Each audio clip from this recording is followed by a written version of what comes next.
তোমরা যারা ক্লাস 10-এ পড়ো অর্থাৎ 2026-এর মাধ্যমিক পরীক্ষার্থী, তোমাদের ইতিহাস এবং ভূগোলের সেকেন্ড ইউনিটে কোন প্রশ্নগুলো বারবার করে আসছে? বেশিরভাগ স্কুলে এসেছে এবং যাদের পরীক্ষা হয়ে গেছে তারা কিন্তু ইতিমধ্যে আমার প্রশ্নপত্র জানিয়েছে যে স্যার সব কমন পাচ্ছি, এবং এই প্রশ্নগুলো আমি দেখলাম সব থেকে বেশি আসছে। যাদের পরীক্ষা এখনো হয়নি, ইতিহাস ভূগোল বাকি আছে, তারা এই প্রশ্নগুলোর উপর একটু জোর দিয়ে যাও, একটু বেশি জোর দিয়ে যাও। আমি প্রথমে ইতিহাসে আসি 8 নম্বরে। অনেক স্কুল দিয়েছে লেখায় রেখায় জাতীয়তাবাদ ব্যাখ্যা করো।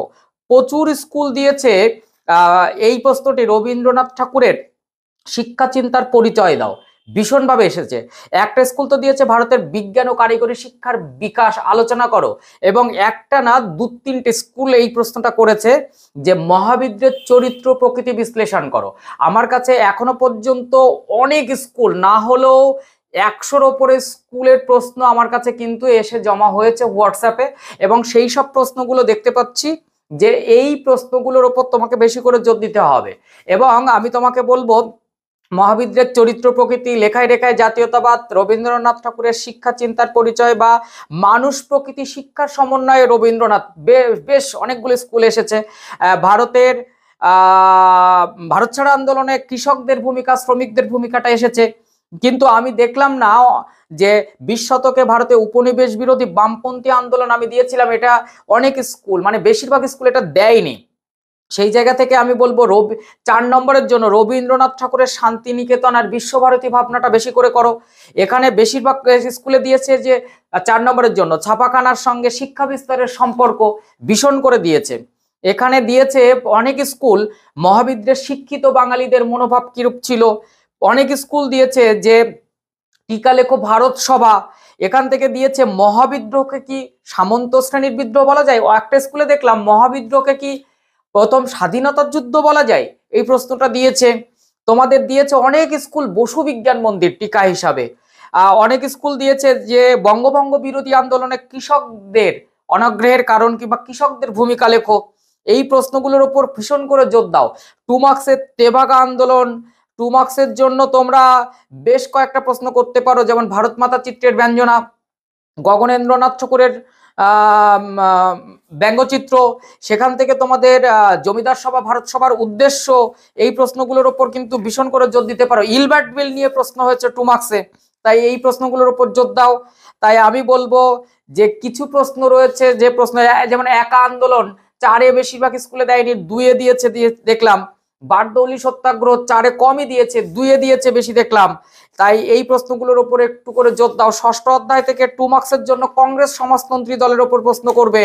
এখান থেকে তুমি করবে 2 মার্কসের জন্য যেটা, সেটা হচ্ছে বামপন্থীদের উদ্দেশ্য লক্ষ্য, স্বদেশী আন্দোলন নিয়ে প্রশ্ন হয়েছে। এখানে 5ম অধ্যায় থেকে 2 মার্কসের যে প্রশ্নগুলো দেখলাম, এই প্রশ্নগুলোর উপর একটু জোর দিতে পারো। যেমন আইএসসিএস এর ওপর প্রশ্ন হচ্ছে 2 মার্কসে। তারপরে জাতীয় শিক্ষা পরিষদ 4 মার্কসও এসেছে দেখলাম। বিটিআই বেঙ্গল টেকনিক্যাল ইনস্টিটিউট এসেছে। ইউ রায়ান সন্স এসেছে, অনেক স্কুল দেখলাম ইউ রায়ান সন্স।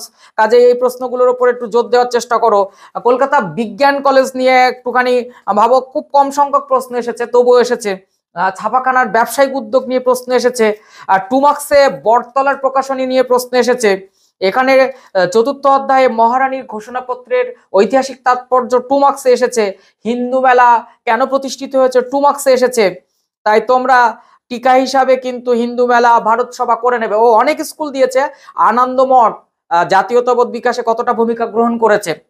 তাই তুমি গোড়া বা আনন্দমঠ এবং বর্তমান ভারত 3টেই কিন্তু এখানে করে রাখতে পারো। এগুলোর ওপর ইতিহাসে একদম ছেড়ো না। এবার আসি যে ভূগোলে কোন প্রশ্নগুলো এসেছে। আঞ্চলিক ভূগোলে যাই, বেশিরভাগ স্কুলে অনুকূল যে উৎপন্ন ফসলের অনুকূল প্রাকৃতিক পরিবেশে বেশিরভাগ স্কুল 4 কপি ওপর দিয়েছে, কিছু কিছু স্কুল কার্পাসও দিয়েছে দেখলাম। তো সেক্ষেত্রে তোমরা প্রত্যেকটা করে যাওয়ার চেষ্টা করো। পূর্ব ও মধ্য ভারতের লৌহ ইস্পাত শিল্পের একদেশী ভবনের কারণ অনেক স্কুল দিয়েছে। অনেক স্কুল দিয়েছে ভারতে দ্রুত জনসংখ্যা বৃদ্ধির কারণ কি। অনেক স্কুল দিয়েছে ভারতের জনঘনত্ব সর্বত্র সমান নয় কেন। নগরায়নের সমস্যা দিয়েছে দেখলাম।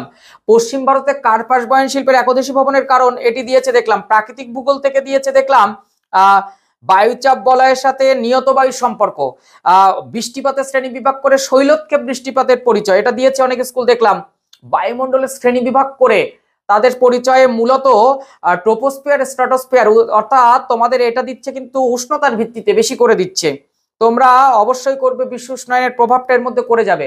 কিন্তু অনেক স্কুলে দেখলাম সমুদ্র স্রোতের উপর 5 মার্কস দেয়নি, মধ্যশিক্ষা পর্ষদের নিয়মও তাই, কিন্তু কোনো কোনো স্কুল বলেছিল দেবে, কিন্তু সেখান থেকে আমি কমই দেখলাম। আমি এখান থেকে তোমাদের আরো কিছু প্রশ্ন বলে দিই ভূগোলের, সেটা হচ্ছে 2 মার্কসের। এই 2 মার্কসের এই প্রশ্নগুলোর উপর কিন্তু বেশ প্রশ্ন হচ্ছে। যেমন অনুসারী শিল্প নিয়ে প্রশ্ন দেখলাম, তোমার এখান থেকে দেখলাম তোমার উদীয়মান শিল্প বা সানরাইজ ইন্ডাস্ট্রি নিয়ে প্রশ্ন দেখলাম। তারপরে তোমার এখান থেকে দেখলাম বৈপরীত্য উত্তাপ নিয়ে প্রশ্ন দেখেছি। আমি এখানে এল নিনো, লা নিনা নিয়ে প্রশ্ন দেখেছি। অধঃক্ষেপণের উপর প্রশ্ন হতে পারে, বৃষ্টি ছাই অঞ্চল, ধোঁয়াশা, চিনুক, এর উপরে প্রশ্ন একটুখানি করার চেষ্টা করো। তুমি ঘূর্ণবাত প্রতি ঘূর্ণবাতের পার্থক্য 3 নম্বরের জন্য অবশ্যই করো, এই প্রশ্নটা কিন্তু অনেক স্কুলে দিয়েছে। আর্দ্রতা, আপেক্ষিক আর্দ্রতার নিরপেক্ষতা, ওই পার্ট থেকে একটু প্রশ্ন করো। টিকা এবং পার্থক্য নিয়ে প্রশ্ন ওখান থেকে দিচ্ছে। বায়ুমণ্ডল থেকে তোমার শৈবাল সাগর দেখছি দিয়েছে, তারপরে তোমার বায়ু, মুখ্য জোয়ার, গৌণ জোয়ারের পার্থক্য এটা দেখছি বেশিরভাগ স্কুল দিয়েছে। সেক্ষেত্রে কিন্তু এগুলো করো। আর ম্যাপের যারা যারা অল্প কিছু স্কুল, বেশি স্কুলে ম্যাপ নেই দেখলাম, বেশিরভাগই সিলেবাসে নেই, কিছু কিছু স্কুল ম্যাপ দিয়েছে, সেখানে আমি দেখলাম শিল্প, কৃষি এর উপরে প্রশ্ন কিন্তু একটু বেশি হচ্ছে। 5টা ম্যাপ, তার মধ্যে একটা আউটলাইন দিয়ে দিচ্ছে, মান্নার উপসাগর, থর মরুভূমি, কাশ্মীর উপত্যকা, এগুলোর উপর জোর দাও। কাম্বে বা খাম্বাত উপসাগর, পক প্রণালী, মেঘালয় মালভূমি, এগুলোর উপর একটুখানি জোর দিয়ে যাও। লাদাখ মালভূমি, এগুলোর উপর একটু জোর দিয়ে যাও। তো এই ধরনের প্রশ্নগুলোর উপর কিন্তু ভীষণ করে জোর দিতে হবে। তবে বারবার করে বলছি, তোমাদের সতর্ক করছি, টেক্সট বুক আর শর্টের ওপরে একটু বেশি রিভিশন করে যাও। অল্প একটু টাইম আছে, একবার চোখ বুলিয়ে দাও। তবে নতুন করে কোনো প্রশ্ন করার চেষ্টা করো না, দেখো এই প্রশ্নগুলো সব রেডি আছে কিনা। তবে একটা প্রশ্ন করতে গিয়ে যেন 10টা প্রশ্ন যেটা রিভিশন করলে একটু বেটার হতো, সেটা বাদ দিয়ে তুমি আরেকটা নতুন প্রশ্ন করতে গেলে করবে না। নতুন প্রশ্ন একদম বাদ দাও। এখন যে প্রশ্ন যে স্টক হয়ে রয়েছে সেগুলোকে রিভিশন করে আরো বেটার করার চেষ্টা করো। আর পরীক্ষার খাতা একদম যথোপযুক্ত লিখবে, কোনো রকম বেশি লেখে বেশি নাম্বার পাবে এরকম কোনো ভাবনা রেখো না। যথোপযুক্ত সুন্দর উত্তর লেখো। এই প্রশ্নগুলোর মধ্যে যেগুলো বললাম, কারোর বা বাদ বাকি কোনো প্রশ্ন যদি তোমাদের প্রয়োজন হয়, যেটা পাচ্ছি না স্যার, অবশ্যই কমেন্ট করো, আমি চেষ্টা করব তোমাকে সেটা দেওয়ার, এবং আমি যোগাযোগ করে নেব। তুমি কমেন্ট করো না, আমি যোগাযোগ করে নেবো, তোমার হোয়াটসঅ্যাপ নাম্বার চেয়ে নেবো, আমি অবশ্যই সেখানে উত্তর দেওয়ার চেষ্টা করছি। চ্যানেলে যারা নতুন তারা অবশ্যই চ্যানেলটি সাবস্ক্রাইব করে পাশে থাকা বেল আইকনটি প্রেস করে রাখো, এরকম তথ্য সমৃদ্ধ ভিডিও পেতে ভীষণ সুবিধা হবে।